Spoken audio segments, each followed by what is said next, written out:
Hey guys, this is Clinton Jeff from UnleashThePhones.com. Now, late last year, HTC decided that it was time to capture the selfie market. To do this, they announced a phone with a massive 13 megapixel front-facing camera, but it also happened to have a 13 megapixel rear camera as well, both of which had a dual LED true tone flash. They call this phone the HTC Desire Eye, but it's much more than just a selfie phone. You see, the HTC Desire Eye also happens to boast almost exactly the same specs as the flagship HTC One M8. All of this in a slightly less premium plastic package, but with arguably better front and rear cameras. On paper, that sounds fantastic, but here's what I think about the HTC Desire Eye. Starting with design, the HTC Desire Eye is slightly larger than the HTC One M8, measuring 151 by 73 by 8.5 millimeters and weighing 154 grams.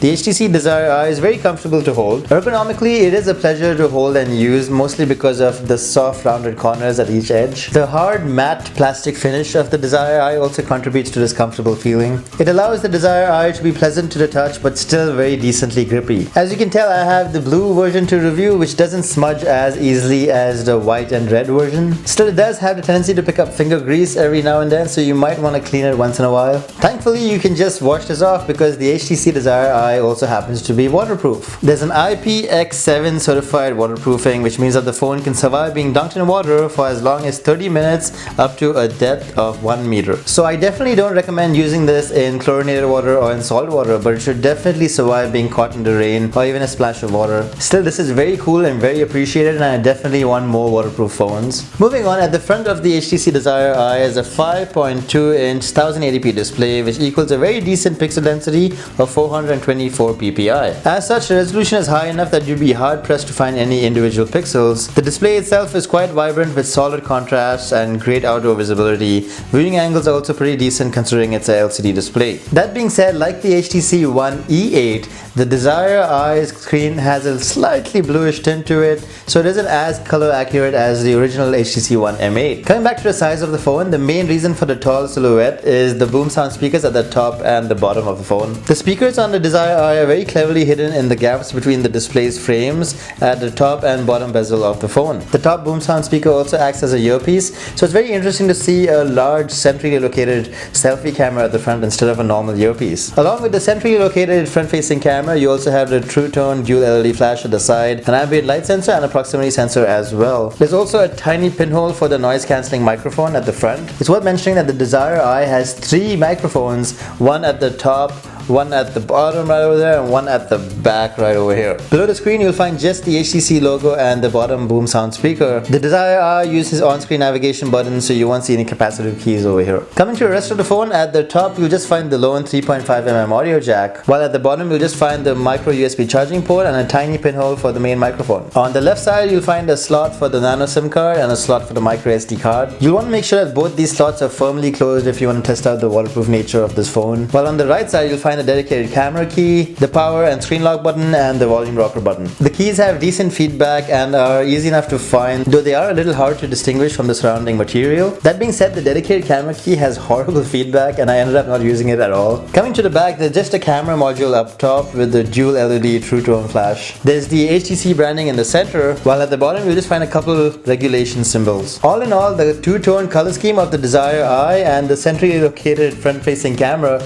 really makes this phone unique and stand out. It's an extremely attractive phone that also happens to be very comfortable to use, so kudos to HTC's design team for sure. Moving on to hardware, the HTC Desire Eye is powered by a quad-core 2.3 GHz Qualcomm Snapdragon 801 processor. There's also an Adreno 330 GPU and 2 GB of RAM. That puts the Desire Eye at the same level as HTC's flagship One M8, and just like the One M8, you'll see no signs of lag here, even under heavy tasks. Everything is very smooth and quick, and it can easily handle even the most intensive 3D games. If you're a big fan of benchmark results, you can check out how the HTC Desire Eye performed right over at UnleashThePhones.com. Apart from that, there's only about 16 GB of internal memory, and out of that 16 GB, GB, you only really get about 9 GB to use. Thankfully, there is a micro SD card slot which does come in very handy. Apart from that, in terms of connectivity, the HTC Desire Eye supports LTE, there's 3G, Wi-Fi, GPS, Bluetooth 4.0, NFC, and even DLNA support. Alright, moving on to software. The HTC Desire Eye runs Android 4.4.4 KitKat with HTC Sense 6 UI on top. HTC Sense UI is by far one of the best looking user interfaces out there, at least in my opinion. It's very well designed and lightweight,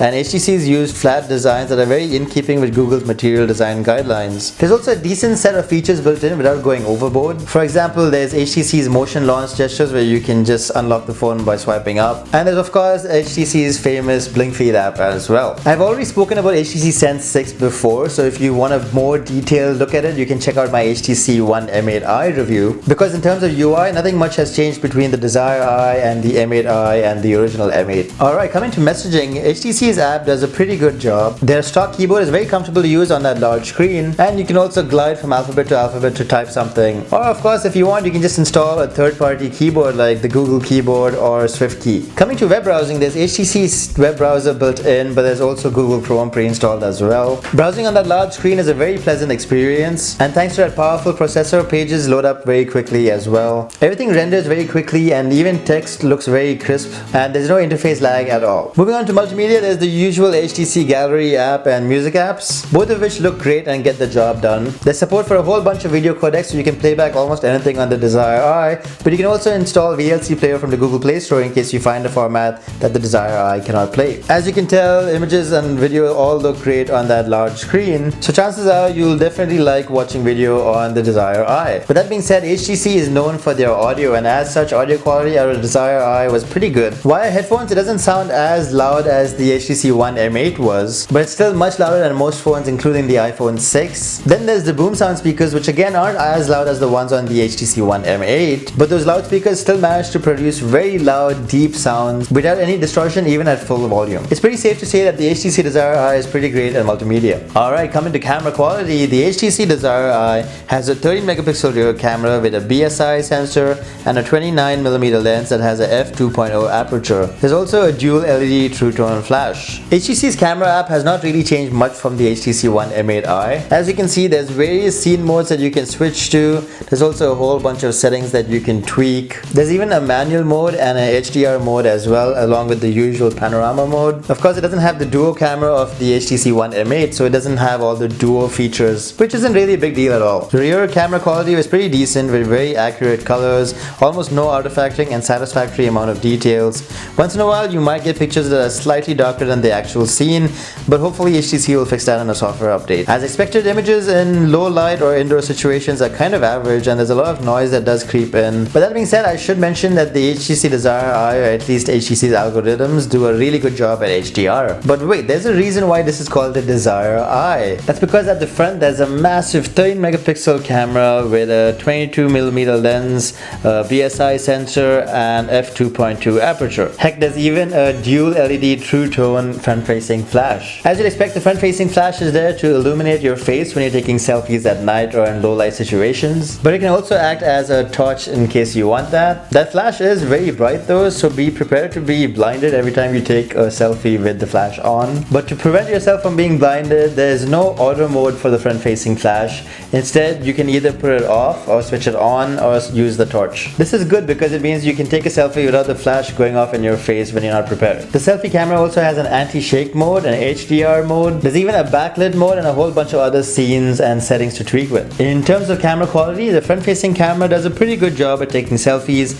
Images are correctly exposed and have decent color reproduction and are very detailed, even in situations where you might be backlit. As always guys, I have a whole bunch of camera samples that you can check out, both of the rear camera and the front-facing camera of the HTC Desire Eye, right over at UnleashThePhones.com. Coming to video, both the front-facing camera and the rear camera can record video at 1080p resolution. You can also record slow motion video at 720p resolution. Video quality is decent enough with correct exposure and no artifacting. That being said, I wish there was slightly more detail, and there is a slight bit of rolling shutter effect sometimes. This is mostly because there is no image stabilization present. Remember guys, you can check out the video samples also right over at UnleashThePhones.com. Alright, coming to call quality. Call quality on the Desire Eye was surprisingly average, even though it has 3 microphones. The earpiece is loud but not as clear as the earpiece on the HTC One M8. On the other end of the phone call, caller said that they could hear my voice fine, though slightly distorted. Coming to battery life, the HTC Desire Eye is powered by a 2400 mAh battery, which HTC rates at 22 days of standby or 20 hours of talk time. In my time with the Desire Eye, battery life was actually pretty good. In fact, it was very similar to the One M8 on KitKat. I was very often able to reach home at the end of the day with some percentage of battery left. That being said, you'll definitely need to charge this thing up every night. Speaking of which, just like the HTC One M8, the Desire Eye takes about 2.5 hours to charge up fully from 0 to 100%. Alright, to conclude,